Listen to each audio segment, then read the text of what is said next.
Hello students, my name is Khyati Juganputra and I am a biology faculty at Motion Muzaffarpur Center, right? तो आज हम जो चीज़ discuss करने जा रहे हैं वो हर स्टूडेंट कभी ना कभी सोचता है, और जैसा कि हम समझ रहे हैं कि अभी एग्जाम्स का टाइम है तो ये तो बहुत बच्चों के दिमाग में आता है ना। तो आज जो हम टिप्स डिस्कस करने जा रहे हैं वो है tips to boost your learning, right. तो लर्निंग जो है वो बूस्टअप करने के लिए क्यों ज़रूरी है अभी इस टाइम पे, एग्जाम के टाइम पे, बिकॉज हमें जो है वो बहुत ज़्यादा पोर्शन कवर करना है और लर्निंग उसके लिए बहुत ज़्यादा इम्पॉर्टेंट है, राइट। तो अभी अगर हम टिप की बात करें तो फर्स्ट टिप अगर हम कह सकते हैं तो वो होगा स्पेस्ड रिपीटेशन। पहली बात ये कि हम जो है बैठते हैं किसी चैप्टर को पढ़ने के लिए तो पूरा चैप्टर टारगेट करके उसके बाद बैठ जाते हैं कि अब इस चैप्टर को कंप्लीट करेंगे, बट ये बहुत ही गलत तरीका है किसी भी चैप्टर को पढ़ने का या डील करने का। हमें चैप्टर को क्या करना होगा, छोटे छोटे चंक्स में डिवाइड करके उसको उसके साथ टाइमर्स बैठाने होंगे कि इतने टाइम में हम इस टॉपिक को या सब टॉपिक को कवर कर लेंगे। इससे क्या होगा, इन छोटे छोटे टारगेट्स की वजह से हमारा बहुत ही बड़ा चंक बहुत कम टाइम में ख़त्म हो जाएगा। और दूसरा ये कि रिपीटेशन बहुत ज़्यादा इम्पॉर्टेंट है, क्योंकि हमें एक बार पढ़ने से या एक बार में याद तो सब कुछ हो नहीं सकता है। तो हमें क्या करना होगा कि पहले जिस दिन हम उस चैप्टर को पढ़ते हैं उसके दूसरे ही दिन उसको पलट करके फिर से रिवाइज करना होगा, फिर 3 दिन के बाद रिवाइज करना होगा और फिर 7 दिन के बाद रिवाइज करना होगा।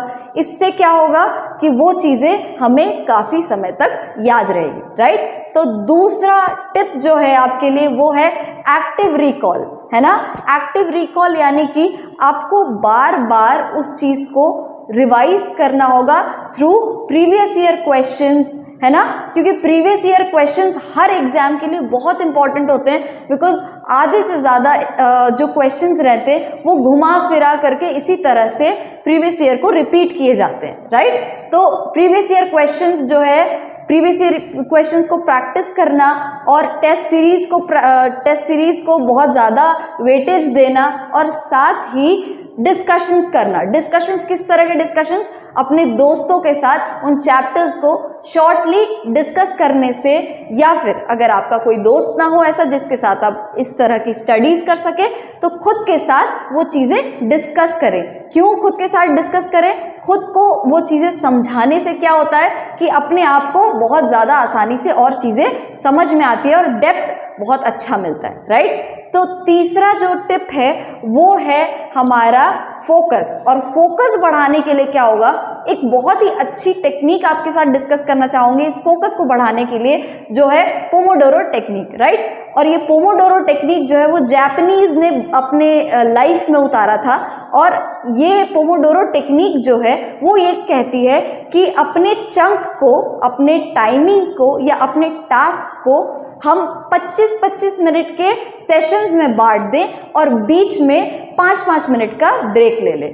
तो ये साइंटिफिकली भी प्रूवन है कि 25 मिनट तक हमारा फोकस जो है बहुत अच्छा बना रहता है, और उसके बाद हम 5 मिनट का ब्रेक जो लेते हैं उसमें हम कुछ भी कर सकते हैं। माइंड फ्रेश करने के लिए छत पे टहल लिए, अपने आप को हाइड्रेटेड रख रहे हैं, पानी पी रहे हैं, और ये सारे अलग अलग मेथड्स से हम क्या कर सकते हैं, अपने फोकस को बढ़ा सकते हैं। इससे क्या होगा, हमारी लर्निंग और बूस्टअप होगी, राइट। और एक बहुत अच्छा टिप है वो है एक्सरसाइज। आप कहोगे कि मैम जिम चालू कर दें? नहीं बेटा, एक्सरसाइज यानी कि बहुत ही स्लाइट और इजी एक्सरसाइजेस, जैसे कि नॉर्मल स्ट्रेचिंग एक्सरसाइजेस या फिर ब्रीदिंग एक्सरसाइजेस या फिर मेडिटेशन, या फिर ऐसा कुछ जैसे कि पार्क चले जाना, अपने साथ टाइम बिताना, खुली हवा में सांस लेना, और भी बहुत सारी ऐसी चीज़ें जो कि आपको अच्छा फील करवाए, राइट। तो ये हो गए एक्सरसाइज के टिप। और अगला बहुत ही इम्पॉर्टेंट टिप जो आपको लगेगा कि मैम आपने तो दिल जीत लिया, बिकॉज ये पॉइंट ऐसा है कि हर बच्चा सोचता है कि पढ़ाई के बाद नींद तो बहुत ज़रूरी है भाई। तो sleep is the important point और important tip for good learning, right. आप बीच बीच में अच्छे खासे आधे घंटे का या 15-20 मिनट का नैप ले पढ़ने के बाद, जिससे कि क्या होगा, आपने जैसे ही कुछ पढ़ा या रिकॉलिंग की तो उसके बाद क्या होगा, वो आपको मेमोराइज या आपके ब्रेन को एब्जॉर्ब करने में काम आएगी। और साथ ही night sleep is very important. Night sleep is like god for everything. Night अगर आप सोते नहीं है रात को तो ये बहुत गलत चीज़ है। रात को सोना बहुत इंपॉर्टेंट है। कोशिश ये करें कि आप रात को कम पढ़ें। इन केस अगर आदत है रात को पढ़ने की, फिर तो उसको चेंज नहीं किया जा सकता है, बट रात को कोशिश करें कि आप अच्छी तरह से नींद लें और फिर सुबह जब आप उठें तो जल्दी सुबह उठ करके स्टडीज़ करें, राइट। तो उठने की आदत बहुत जल्दी होनी चाहिए। वो आपके लिए एक इम्पॉर्टेंट टिप है कि आप सुबह जल्दी उठें, राइट। और last but not the least कि अपनी जगह बदल बदल कर पढ़ाई करें। जब हम जगह बदल बदल कर पढ़ाई करते हैं क्या होता है, इससे क्या होती है कि हमारा कंसंट्रेशन जो है वो फ्लेक्सिबल होता जाता है और साथ ही फोकस जो है वो बना रहता है। हम एक जगह पर बैठ करके ये नहीं सोचते हैं कि हम बोर हो रहे हैं या फिर अब कितना पढ़ना पड़ेगा और कितना पढ़ना पड़ेगा। तो अपनी जगह चेंज करते रहें, मूव कर करके पढ़ाई करने की कोशिश करें और इससे क्या होगा कि आपकी लर्निंग में एक बहुत अच्छा चेंज आएगा। तो बेटा ये थे कुछ टिप्स जिससे कि हम अपनी लर्निंग को बूस्ट कर सके। और जैसा कि हम जानते हैं कि आपकी 10th और 12th की एग्ज़ाम स्टार्ट होने वाली है, तो ऑल द बेस्ट सारे स्टूडेंट्स को जो 10th और 12th के एग्ज़ाम्स को अटेम्प्ट करने वाले हैं, और बिल्कुल अच्छे से एग्ज़ाम दो and we are with you. All the best. Hello students, myself Brijesh Pandey, physics faculty Motion Muzaffarpur centre. तो चलो मैं आपके लिए आया हूँ थोड़ी सी बहुत अच्छी प्यारी बातें जो हमको याद रखनी है एग्ज़ाम से पहले। कुछ गुड थिंग्स हैं और कुछ बैड थिंग्स हैं जो हम स्टूडेंट लाइफ में करते हैं, बट कई बार हम नोटिस नहीं कर पाते हमको क्या करना चाहिए क्या नहीं करना चाहिए। तो वैसे सबको पता भी होगा इस बारे में, ऐसा नहीं है कि और बिल्कुल अपन को पता नहीं है। फिर भी जो मुझे लगता है कि दिमाग करना चाहिए वो मैं बता देता हूँ। जैसे देखो सबसे पहले जैसे हमारा अपना एग्ज़ाम है ना, तो सबसे पहली बात क्या है, देखो अपन को कंप्लीट नींद मतलब स्लीप टाइम जो अपना होना चाहिए ना, वो कम से कम होना चाहिए स्टूडेंट लाइफ में 7 से 8 घंटे का। कई बार हमारा होता है कि यार सुबह मेरे एग्जाम में प्रेशर होता है कि नहीं एग्जाम में जाना है, तो बच्चे क्या करते हैं रात को पढ़ते रहेंगे 11 बजे तक या 1 बजे तक 2 बजे तक, और सुबह उठ जाएंगे कब 4 बजे उठ जाएंगे। नींद लेते हैं वो कितने बताओ, मुश्किल से 2 या 3 घंटे की, कई बार मान लो हद से मैक्सिमम 4 घंटे की। बट ये नींद हमारे लिए बताओ क्या सफिशिएंट होगी? नहीं, क्योंकि एग्जाम में जब प्रेशराइज होगा तो चीज़ें क्या हो जाती है, एकदम ब्लॉक हो जाती है, दिमाग अपना एकदम ब्लॉक हो जाएगा। अगर मान लो मैं अपनी भरपूर नींद लेके जा रहा हूँ एग्जाम में, मैं आराम से सो लिया, जितना पढ़ना था मुझे रात में पढ़ लिया, सुबह मान लो एग्जाम टाइम मेरा 9 बजे, ठीक है, और मैं रात को मैं मान लो 11 बजे तक पढ़ के सो गया। अब सुबह उठा मैं कितने बजे बताओ, कम से कम 7:30 बजे। मैंने 7 घंटे की नींद ले ली है, इसका मतलब मेरा दिमाग अब पूरी तरह से क्या रहेगा पता है, एक्टिव। तो जो चीज़ें मेरे को पढ़ी हुई है वो तो याद आएगी सही, बट जो चीज़ें मान लो मैंने आज से 5 महीने पहले या 4 महीने पहले पढ़ी थी ना, तो दिमाग मेरा क्या रहेगा, कूल रहेगा ना, तो मुझे वो चीज़ भी क्या आ जाएगी बताओ, याद आ जाएगी। इसीलिए सबसे इम्पोर्टेंट बात याद रखना, एग्ज़ाम से पहले अपन को कंप्लीट बेड की जो अपनी नींद लेनी है अपन को कम से कम 7 से 8 घंटे की लेनी पड़ेगी। कभी भी ऐसा नहीं होता कि मैं सुबह उठ के पढ़ूंगा मुझे याद रहेगा। ऐसा करने से हम अपना नींद का टाइम क्या कर रहे हैं, ख़राब कर रहे हैं। उससे अपनी नींद पूरी नहीं होगी, दिमाग अपना चलेगा ही नहीं। मतलब मैंने पढ़ तो लिया है, बट वो चीज़ मुझे ऑन द स्पॉट याद आ जाए ऐसा कोई ज़रूरी नहीं है, ऐसा होता भी नहीं है। ये मेरा पर्सनल एक्सपीरियंस है। मैं भी एग्जाम टाइम में मान लो जल्दी उठता था, तो कभी कभी क्या चीज़ें ना, मतलब ऐसा लगता था क्या पढ़ी हुई है, बट वो एकदम से क्या नहीं होती बताओ, याद ही नहीं होती कि अब मेरे को क्या याद आ रहा है, पता ही नहीं चलेगा। इसलिए याद रखना, एग्जाम से पहले अपन को कम से कम एटलीस्ट 7 आवर्स तो सो के जाना ही चाहिए। दूसरा, अपन क्या करते हैं, सुबह उठते ही मान लो कोई एग्जाम टाइम है पढ़ने बैठ गए, अरे कभी भी देखो क्या है कि खाली पेट अपन पढ़ाई तो होती नहीं है, इसलिए थोड़ा बहुत अपन क्या ले लें बताओ, ब्रेकफास्ट ले लें। क्योंकि देखो बिना एनर्जी के पढ़ाई होगी नहीं ना। देखो बिना एनर्जी ना पढ़ा सकते हैं, ना पढ़ सकते हैं, ना कोई काम कर सकते हैं। और पढ़ने में तो सबसे ज़्यादा एनर्जी की ज़रूरत पड़ती है। दिमाग क्या होना चाहिए, एकदम फ्रेश होना चाहिए, एक्टिव रहना चाहिए, उसको उसकी जो एनर्जी मिलनी चाहिए वो मिलनी चाहिए। इसीलिए याद रखना, खाली पेट तो बैठना ही मत। थोड़ा बहुत अपन मान लो जो भी ब्रेकफास्ट करते हैं लाइट सा या थोड़ा बहुत मान लो हेवी सा, वो अपन कर लें। तो ब्रेकफास्ट कर लो और अच्छे से नींद अपनी पूरी लो। दो, तीसरी चीज़ क्या होती है, अपन पढ़ते टाइम अपने मोबाइल को पास में रख लेते हैं। अब जनरली अपनी आदत क्या होती है, साल भर में मान लो पढ़ रहे हैं, ये मैसेज आ गया, ये व्हाट्सअप आ गया, मान लो फेसबुक आ गया, क्या आया क्या नहीं आया, वो सब देखते रहते हैं। ये चीज़ भी हम एग्जाम टाइम पे पढ़ते टाइम भी क्या करते हैं बताओ, परफॉर्म करते हैं। थोड़ा भी किसी का मैसेज आया, क्या कर रहा है तू, मैं क्या कर रहा हूँ, अब पढ़ते पढ़ते मान लो मैसेज आया 2 मिनट का काम है और कब वो 10 मिनट बन जाएंगे पता नहीं चलेगा।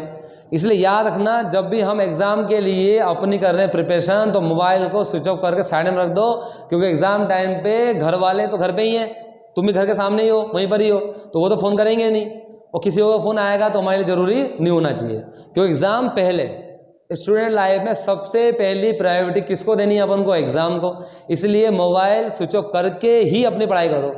भाई अपन को पता है क्या करना चाहिए क्या नहीं करना चाहिए, लेकिन बाकी ये सब चीज़ें क्या होती है, कॉमन बातें होती हैं। हम कई बार इस बात को क्या करते हैं, मतलब नोटिस नहीं करते कि 2-2 मिनट 3-3 मिनट जो मैं वेस्ट कर रहा हूँ ना मोबाइल में, वो करते करते करते मेरे 2-3 घंटे बन गए। अगर अपन उसको सही से क्या करें बताओ, कैलकुलेट करें, तो ये 2-2 मिनट जब वो 3 घंटे बन जाएगा ना, तो हमको रियलाइज़ होगा अरे ये 3 घंटे मैंने आज वेस्ट कर दिए। अरे वो उस टाइम याद नहीं आएगा जब मैं 2-2 मिनट करके वेस्ट करूँगा, वो बाद में कब याद आएगा, जैसे मैं सोने टाइम जाऊँगा, सोचूंगा मैंने आज कितने देर पढ़ाई करी, तो हाँ 3 घंटे 4 घंटे मैंने वैसे ही वेस्ट कर दिए। तो सोचो 3 घंटे को तुम पढ़ते तो कितना अच्छा पढ़ लेते। तो पहली बात क्या बताओ, भरपूर नींद लेनी है। दूसरी बात क्या, अच्छे से ब्रेकफास्ट करके आराम से पढ़ाई करो, दिमाग कूल रहेगा, अच्छे से सब चीज़ें याद भी होगी। तीसरा, मोबाइल को रख दो साइड में, क्योंकि एग्ज़ाम टाइम में मोबाइल हमको यूज़ करना ही नहीं चाहिए, ठीक है। चौथी बात अपन का आगे बात करें तो क्या, कई बार क्या होता है कि बहुत सारा होता है कि यार मेरे पास बहुत सारा पढ़ने की चीज़ें हैं, मेरे पास 3 फिजिक्स की कॉपी हो गई, 2 केमिस्ट्री की हो गई, या 2 बायो की हो गई, या 2 सोशल स्टडी की हो गई, तो अब मैं कितना पढूं, कैसे मैं रिवाइज करूं। तो ये चीज़ का एग्जाम टाइम पे तो अपन कर नहीं सकते, है ना। बट अपन क्या कर सकते हैं, अगर तुमने पढ़ते टाइम मान लो पेजेस में क्या करिए बताओ, एक एक मान लो अपन ने पुराने क्या फॉर्मूले वगैरह लिख रखे हैं, तो अपन उसको अगर रिवाइज करें ना तो अपनी अच्छी तैयारी हो जाएगी। और नहीं तो मान लो किसी फ्रेंड तुम्हारे, किसी बैचमेट ने, किसी क्लासमेट ने ऐसे फॉर्मूले की शीट, या मान लो कोई मार्केट में बुक अवेलेबल है, जैसे हमारे कोचिंग में मोशन में, यहाँ पर मुजफ्फरपुर सेंटर में क्या है देखो, 12th के लिए और PCM में PCB में बुकलेट छपी हुई है, तो चाहोगे आगे वो भी ले सकते हो। उसमें क्या है 11th 12th की अच्छे से फॉर्मूले, समरी, डिस्क्रिप्शन पूरा अच्छे से लिखा हुआ है। तो एग्जाम टाइम पे हम क्या है, शॉर्ट नोट जो होते हैं ना, उनको अच्छे से कम टाइम में अच्छे से पढ़ सकते हैं। क्योंकि अब पूरी 3 किताबों में मुझे क्या पढ़ना है, या 3 कॉपी मुझे क्या पढ़ना है, कौन की चीज़ मैंने हाईलाइट करी, इतना याद होना आता है। इसमें करते करते क्या चीज़ें मिस हो जाती हैं। तो अगर मेरे पास में एक छोटा सा समरी टाइप सा अगर बुकलेट हो, तो उसमें मैं अच्छे से क्या कर सकता हूँ बताओ, रिकॉल कर सकता हूँ। तो ये सब चीज़ें, तो चौथी नंबर चीज़ बहुत काम आएगी। इसे याद रखना, जब भी अभी हम मान लो पढ़ेंगे, एग्जाम में गैप काफ़ी मिलेगा अपन को। जैसे आज एग्जाम है ना, तो 6 दिन बाद एग्जाम होगा, किसी में 5 दिन बाद एग्जाम होगा, किसी में 4 दिन बाद एग्जाम होगा। तो उस टाइम क्या करो, जब अपन पढ़ रहे हैं ना, तो अभी से भी क्या कर सकते हैं, एक पेज ले लो, उसमें जो मुझे लगता है कि ये मेरे काम की चीज़ों से लिख लो, ताकि एग्जाम वाले दिन उससे जस्ट पहले मैं उन चीज़ों को रिकॉल कर लूँ, ताकि पूरा रिवीजन हो जाए। क्योंकि अभी तो ऐसा टाइम नहीं है ना कि मैं पूरी चीज़ें एक बार में रिवाइज कर लूँ। ऐसा पॉसिबल है क्या बताओ, नहीं है पॉसिबल। तो ये सब चीज़ें याद रखना, अपन को पढ़ते टाइम एक छोटा सा नोट्स या मान लो पेज में आपको लिखना है, ताकि हम पूरे फॉर्मूले क्या कर ले बताओ, समराइज कर लें। तो ये देखो नंबर 4 नंबर की बात थी जो हमको याद रखनी है। चलो नंबर करते हैं, अगले नंबर क्या आएगा बताओ, 5वें नंबर पे। देखो सबसे ज़रूरी बात क्या होता है एग्ज़ाम टाइम पे, हम क्या पढ़ें और क्या नहीं। तो इसके लिए क्या करो, अगर मैं मान लो 10th का एग्जाम देने जा रहा हूँ, तो पुराने ईयर्स के जो पेपर है ना, PYQ जो क्वेश्चंस हैं उनको रिवाइज करें। 12th में भी अगर मैं हूँ तो मैं उनको रिवाइज करूँ, क्योंकि तो PYQ से काफ़ी क्वेश्चंस हमारे एग्जाम में सिमिलर आ जाते हैं, कई बार तो वही उठ के आ जाते हैं। इसलिए डू पास्ट पेपर्स, पुराने पेपर्स करो, उससे अपन को बेनिफिट ही मिलेगा। और खाने पीने पर पूरा ध्यान दो। और जो गर्मी का सीज़न है, अपना एग्जाम टाइम मान लो 2 बजे होगा, किसी का 2 से 5 होगा, किसी का 9 से 12 होगा, तो डिहाइड्रेशन की प्रॉब्लम ज़्यादा रहती है। तो पानी की बोतल लेके साथ में रखो, और जब भी तुमको लगे अपना पीते रहो पानी और पढ़ाई करते रहो। क्योंकि अगर अपन को मान लो पानी कमी होगी तो अपन को अपना शरीर क्या चलेगा क्या, नहीं। इसलिए गर्मी का टाइम में तो पानी भी हमको अच्छे से पीना चाहिए, ठीक है। तो ये कुछ बातें थी जो मैं आपको बता, तो चलो ये बातें थी कुछ जो मुझे लगता था मुझे आपको बतानी चाहिए। कईयों को आपको पहले से पता होगा, तो ठीक है। आपको बहुत बहुत ज़्यादा धन्यवाद मुझे सुनने के लिए। सबको ऑल द बेस्ट। जो भी 10th में है या 12th में है, जो एग्ज़ाम दे जा रहे हैं, जिनका एग्ज़ाम कल से शायद आज से भी स्टार्ट हो जाएगा, तो सबको ऑल द बेस्ट मेरी तरफ से, और thank you. Hello student, this is Om Prakash Yadav, chemistry faculty, Motion Muzaffarpur. आज हम लोग बात करेंगे आप लोग के एग्ज़ाम के रिगार्डिंग जो कि 26 अप्रैल से स्टार्ट होने वाला है आपका। उसमें हम लोग ये देखेंगे कि लास्ट मिनट में आप कैसे रिवीजन करें जिससे कि आपके मार्क्स क्या हो जाए, इम्प्रूव हो जाए। इसके लिए हम लोग बात करें सबसे पहले कि explain it to yourself. मतलब कि आप यदि कोई भी चीज़ आप पढ़ते हैं तो सबसे पहले आप उसको खुद को एक्सप्लेन करें कि आप उसको कैसे समझ रहे हैं। यदि आप उसको उस टॉपिक को, जो भी टॉपिक आप पढ़ रहे हैं, यदि खुद को एक्सप्लेन करना सीख गए, इसका मतलब ये हो जाएगा कि उसको आप क्या हो जाएगा, अच्छे से समझ जाएंगे। और इसको, क्योंकि एग्जाम में ऐसा लिखा होता है कि जो भी आप आंसर दे रहे हैं वो क्या करना है, आपको अपने वर्ड में देना है, ठीक है। तो इसके लिए सबसे पहले ज़रूरी है कि कोई भी चीज़ आप पढ़ रहे हैं तो उसको खुद को एक्सप्लेन कीजिए कि आप यदि किसी को बताइएगा तो कैसे बताइएगा। तो फर्स्ट थिंग ये है कि explain it to yourself. Second thing is change your location. Change your location means कि जो भी आपका एग्ज़ाम का टाइमिंग है, जो भी टाइमिंग है, आप ये ऐसा करें कि वो ऐसा सेटअप अपना स्टडी का बनाएं कि जिस टाइम में आपका एग्ज़ाम है उस टाइम में आप पढ़ाई करते हो। एक प्रॉपर सेटअप होना चाहिए। जैसे हम नॉर्मली जो एग्ज़ाम देते हैं वो बेंच डेस्क पर देते हैं, तो आप ऐसे पढ़े कि टेबल चेयर होना चाहिए। ऐसा नहीं कि बेड पे लेटे हुए हैं और पढ़ रहे हैं। उससे आपका क्या हो जाएगा, आपको ऐसा लगेगा कि आप रिवीजन कर रहे हैं, लेकिन वो उतना ज़्यादा इफेक्टिव नहीं होगा। इसलिए बेटर कि वैसा ही सेटअप बनाएं जैसा कि आप एग्ज़ाम में देने वाले हैं। सेकेंड थिंग ये है कि talk about the first and last ideas. इसके रिगार्डिंग ये बोल सकते हैं हम, जैसे जो भी टॉपिक आपको सबसे टफ लगता है तो वो ट्राई करें कि आप उसको सबसे पहले पढ़ें और सबसे लास्ट में वही टॉपिक पढ़ें। सबसे पहले इसलिए कि उसमें आपको टाइम ज़्यादा लगेगा, और सबसे लास्ट इसलिए कि वो लास्ट में आप जब 2 बार पढ़ेंगे तो आपको वो याद हो जाएगा जो आपको टॉपिक टफ लगता है। फोर्थ थिंग इज कि क्लोज योर आइज। जब भी आप रिवीजन करें तो ट्राई करें कि जब एक बार कोई चीज़ टॉपिक रिवीजन कर ले तो एक बार आंख मूंद के उसको रिवाइज करने का ट्राई करें कि आपने जो मतलब पढ़ रहा है वो चीज़ आपको याद हो रहा है कि नहीं। एक बार एकदम शुरू से लेकर लास्ट तक एक सीक्वेंस बना ले कि आपने ऐसा पढ़ा, इसके बाद ये आता है, इसके बाद ये आता है, इसमें ये चीज़ ध्यान रखना है, इस फॉर्मूले को ऐसे कन्वर्ट करते हैं एंड सो ऑन। तो वो हर एक रिवीजन में जब भी ये कोई टॉपिक आपका कवर हो जाए तो एक बार आँख बंद करके ध्यान से सारे को क्या कर ले, रिवाइज कर ले। थर्ड थिंग है रीड थिंग्स अलाउड। मतलब जो भी टॉपिक पढ़ रहे हैं तो ट्राई करें कि आप उसको जोर से पढ़ें। जब ऐसा देखा गया है कि जब जो बच्चे जोर से पढ़ते हैं उसको क्या होता है, उसका रिवीजन का जो कैपेबिलिटी होता है वो बढ़ जाता है। ऐसा बोल सकते हो उसको जो याद रखने की जो क्षमता होती है वो बढ़ जाती है। इसीलिए आप ट्राई करें कि किसी क्वाइट रूम में पढ़ें, अकेले रहे रूम में, और वो लाउडली पढ़ें। जितना आप लाउडली पढ़ेंगे, इतना भी लाउडली नहीं पढ़े कि जैसे आप सिर्फ चिल्ला रहे हो, उसी का फोकस आपका हो जाए। आपका फोकस मेन होना चाहिए कि आप रिवीजन कर रहे हो, लेकिन लाउडली पढ़ने से ये हो जाएगा कि आपका जो कंसंट्रेशन है वो डिस्टर्ब नहीं होगा। आप हमेशा क्या रहेंगे, फोकस रहेंगे, और आपका जो कंटेंट है वो कवर होते जाएगा। लाउडली पढ़ने से ये एक फ़ायदा है। सिक्स्थ थिंग है कि ड्राइंग। जैसे आप जो भी चीज़ पढ़ रहे हैं उस चीज़ का आप ऐसा करें कि जो पिक्चोरियल होता है ना, जो भी डाटा है उसको पिक्चर के फॉर्म में आप ड्रॉ करें। कुछ भी जैसे रिवीजन कर रहे हैं तो उसको पिक्चर के टाइम जैसे कुछ लिखे, कुछ छोड़े, कुछ उसको ड्रॉ करते रहे। इससे क्या होगा, आपको याद करने की जो क्षमता होगी वो बढ़ जाएगी। और यही चीज़ जैसे किसी टॉपिक के साथ उन्होंने कोई नहीं पिक्चर ड्रॉ कर लिया है तो आपको यदि वो उस टॉपिक से क्वेश्चन आएगा तो आपको ये चीज़ ध्यान रहेगा कि जब आपने रिवीजन कर रहा था तो इस टॉपिक से रिगार्डिंग ये आपने इमेज बनाया था। और जब वो इमेज याद रहेगा तो आपको याद रहेगा कि आपने ये इमेज क्यों बनाया था। तो उससे क्या हो जाएगा, आपके रिवीजन का जो प्रॉफिट है वो आपको ज़्यादा मिलेगा। ठीक है, तो ये कुछ चीज़ ऐसे थे जो आपको लास्ट मिनट में जो रिवीजन करेंगे और जिससे आपको क्या होगा, ज़्यादा फ़ायदा हो जाएगा। और ये आपको एग्ज़ाम में क्या होगा, ज़्यादा मार्क्स लाने में हेल्प करेगा। All the best for your 10th and 12th board exam. Thank you. Hello student, I am your Pawan sir, mathematics faculty at motion Muzaffarpur.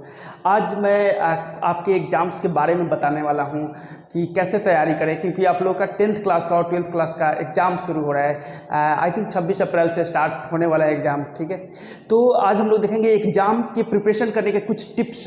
ठीक है, तो फर्स्ट तो मैं ये बताऊंगा आपको कि एक प्रिपेयर कर लो टाइम टेबल। ठीक है, फर्स्ट पॉइंट आप नोट कर लो कि प्रिपेयर एक टाइम टेबल। ठीक है, तो एक टाइम टेबल आपको प्रिपेयर करना है जिससे आप हर एक शेड्यूल बन जाए कि आपको अगले दिन फिर सोचना ना पड़े कि अभी पढ़ना है कि नहीं पढ़ना है। एवरी डे आप एक शेड्यूल बना लो कि इस टाइम में मुझे पढ़ना ही है। ठीक है, तो फर्स्ट पॉइंट आप नोट कर लो, prepare a time table. Second point, आपको क्या करना है, स्टडी के लिए एक स्पेस ऑर्गेनाइज करना है। ठीक है, सेकेंड पॉइंट आप नोट करो, organise your study. Study space, ताकि हमें कहाँ पे पढ़ना है, कहाँ पे बैठ के पढ़ना है, हर टाइम वहीं पे जाकर पढ़ाई करो, जिससे आपका जो माइंड का जो सिचुएशन है उस स्पेस के लिए बन जाए, ताकि आप फिर वहाँ पे जब भी जाओ तो आपको तुरंत ही लगे कि अब मुझे पढ़ने आ गया है। ठीक है।